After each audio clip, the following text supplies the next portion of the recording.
வணக்கம் ஃப்ரெண்ட்ஸ்.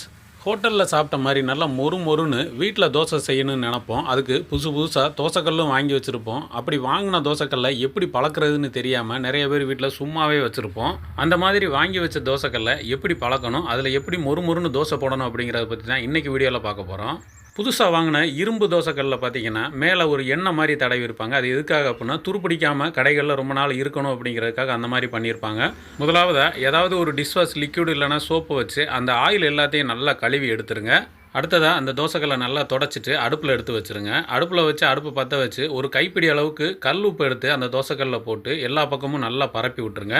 அந்த கல்லுப்பு மொத்தமாக கருப்பாகிற வரைக்கும் அந்த தோசைக்கல்லையே அந்த பக்கம் இந்த பக்கம் எல்லா பக்கமுமே நல்லா திருப்பி விட்டுருங்க. அதுக்கப்புறமா அந்த கல்லுப்பு எல்லாத்தையுமே தொடச்சி எடுத்துகிட்டு அப்புறமா கொஞ்சமாக எண்ணெய் விட்டு அதில் சின்ன வெங்காயத்தை கொஞ்சம் வெட்டி அதில் போட்டுருங்க. போட்டு அந்த வெங்காயமும் நல்லா கருகிற அளவுக்கு மொத்தமாக இங்கிட்ட அங்கிட்டு எல்லா பக்கமும் நல்லா புரட்டி விட்டுருங்க. அப்புறமா தொடச்சி எடுத்துகிட்டு ஒரு முட்டையை உடச்சி அதில் ஊற்றி அதை அப்படியே பொரிச்சு எடுத்துருங்க. ஆம்லெட் மாதிரியே எடுத்துடலாம்.